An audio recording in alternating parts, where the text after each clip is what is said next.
So playing it like it's when full. I did that Peter Frampton tour, it was so inspiring. It was game changing. It was legitimately a lot of fun. But we weren't on every date, right? So this band was based out of Lexington, Kentucky, and I wasn't an original member. It's like What were they called? Very Emergency, and this was like mid 2000s. So they kind of had like it was like the post punk, that dance punk thing. It was kind of like that. Like early Fall Out Boy? Yeah. Or what were they? Hasn't anybody ever heard of Closing the Goddamn Door? Oh my God. Panic at the Disco. Panic at the Disco. Yeah. Very much in that vein of like disco cool. punk kind of thing. Yeah. Their drummer like took a tattoo internship, and it was a big deal to him. And then they got the thing, and he was like, "I've been working so hard to get this." I was friends with like a couple people in the band, so I sat in on it. But what was interesting is like we played like 4 major big dates with Peter.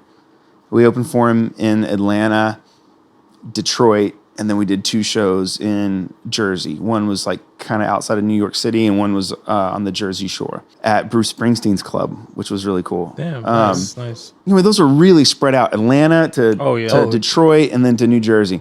So we had to fill in all of those dates with any place that would have a no-name band that was on tour. Right. So it was Make like, worth it. Yeah. you could, I played Battle Creek, Michigan. You know what I mean? And we were billed as the band on tour with Peter Frampton. But we played a room with 10 people in there. You could hear the bitches heckling us and stuff. In the back. You know what I mean? So like between songs, all right, thank you. Shut up. Play another song. It's like, oh. And then the next night we would play in front of 6,000 people. And then 2 nights later, we're playing a shitty bar in No Nameville, and they're like, "You're on Peter. Somebody's always messing with you. You guys are on tour, Peter Frampton? Yeah, that's cool. I don't see him here. Well, he's not on this gig. Well, how is it that you're on tour with him? Because we're playing with him in 2 nights. Doesn't sound like you're on tour with him. It's like." You know what I mean? So it was there was like this, it was a huge yo-yo. And like, actually I worked construction at the time too. So those dates were spread out over weeks. And if we didn't fill in the whole tour schedule dates, I was back in Lexington pulling wire as an electrician on a job site for like Monday through Wednesday. And then I would get in a Suburban or something and drive 6 hours and live this rock star evening. Mm-hmm. And then lived this bar band and then gig the next night, and then I was back to work. What made you how the option came out of moving to LA?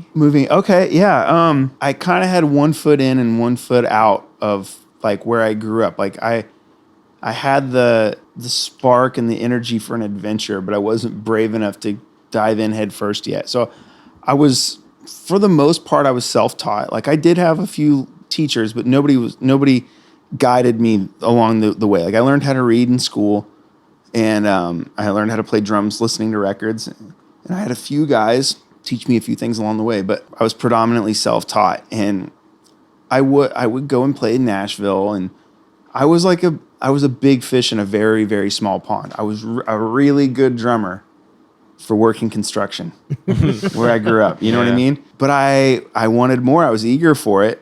And I was getting to travel, and I got to go to New York, and I would go to Nashville.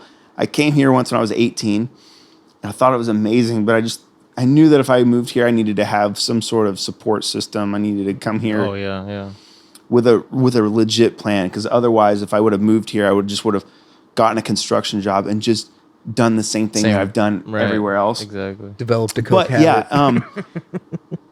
There was a spark of an idea to go to college for it, but I was a little older. Like I went to MI when I was 25. I was out working during the time that everybody else was going to school. Right. But I did when I did the Peter Frampton thing, his band, those guys were so nice to us. And his drummer went to North Texas, and I think he might have even taught there some. But he had just killer pocket, didn't play crazy stuff, but he was awesome. But I'd watch him warming up backstage, and I would watch his hands. I was like, all of these dudes that went to school have a gear that I don't have.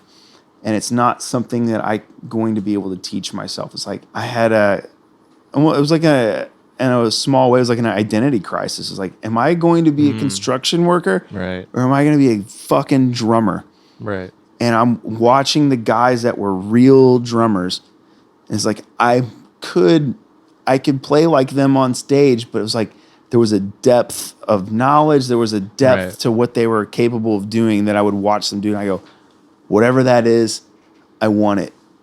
And I want that at whatever cost. And it was like,